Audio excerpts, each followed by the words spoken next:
Welcome back, brothers and sisters. I am Braden. This is Langley Outdoors Academy, the place where we not only talk about what's going on in the gun world, but also how we're going to fix it together.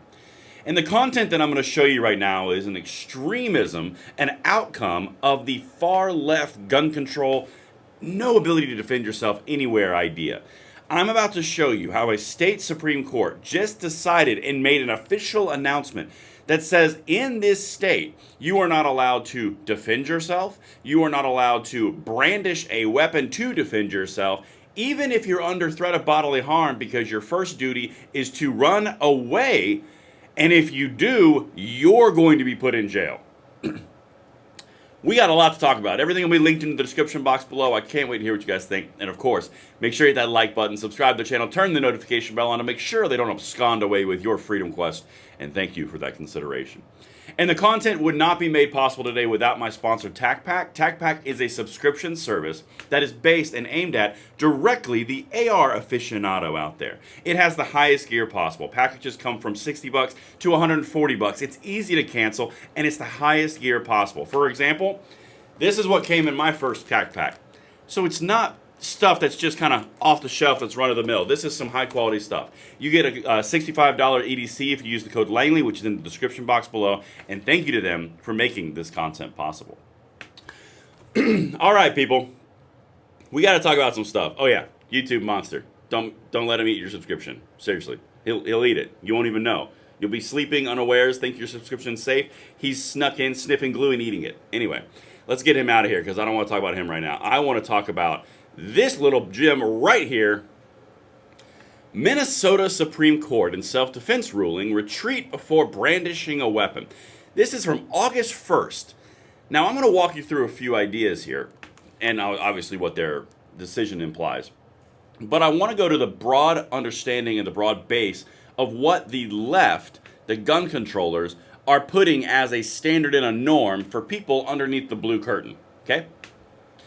There's a theory called castle doctrine. Basically, it's in free states where if someone invades your house and they attempt to do harm to you, you're good. In blue states, you have something called duty to retreat.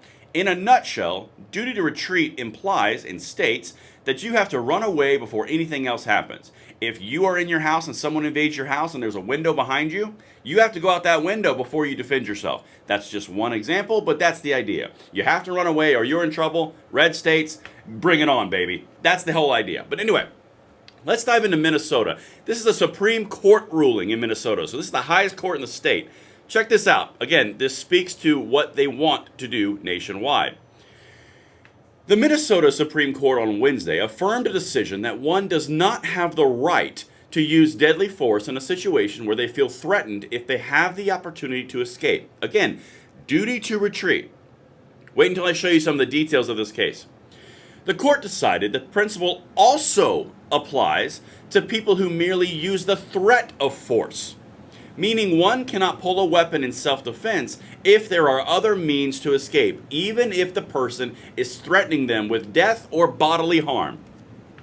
So we're now going down a road where you can no longer defend yourself if you can retreat. That's been pretty standard with duty to retreat laws in blue curtain states. But now, the state Supreme Court in Minnesota has now said, you can't even brandish a weapon to defend yourself. You can't even have the threat of defending yourself. So it's no longer a you can't defend yourself. Now you can't even flex at somebody. Somebody pulls a knife on you, you can't pull a knife back out because you have a duty to retreat. It's a law that is completely benefiting the aggressor, the criminal. The person who would defend themselves can't even show a pistol, can't show a knife, can't brandish anything in defense. Equal fight, can't do it. You're in the wrong. People aggressing you, perfectly fine. This is the envisionment of what they want. But let's continue because you have to understand, spread this out because this is the worldview that they want everywhere. In June 2021, Blevins, this is the person who is the point of this case, listen to this, started arguing with a woman at the light rail train platform when another man threatened him with a knife. That's when Blevins took out his machete and the man and women backed away. He continued to yell and swing the machete at them for a minute, court documents say. The court ruled Blevins had a reasonable opportunity to retreat and failed to do so. Someone walks up and pulls a knife on him. He pulls out a bigger knife, like say Crocodile Dundee style, and says, "Come at me, bro." They back away. No violence was actually enacted. The situation was resolved, and he's in trouble because he pulled a knife to defend himself. Okie dokie, let's continue. And if you live in a red state or a purple state, this is what they want. This is established norms in blue states. Justice Margaret Chudich, let's go with Chudich, wrote in the 4-2 majority opinion that, quote, "We hold that a person claiming self-defense has a duty to retreat when reasonably possible before using a deadly weapon." Again, did not whack anybody, pulled it out. That's now qualifying as threatening and not retreating. So effectively, standing your ground is now not retreating. Requiring reasonable retreat will still permit people to reasonably defend themselves, but will also serve to end altercations and prevent escalation to the point that someone actually uses physical force and causes bodily harm or death.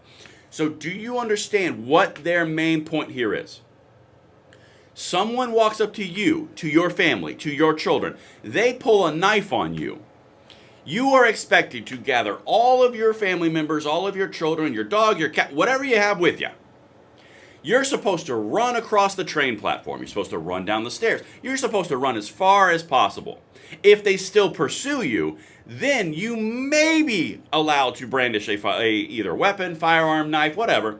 But even then, if you still have more of a duty to retreat, you're also required to do that, or you're going to be penalized.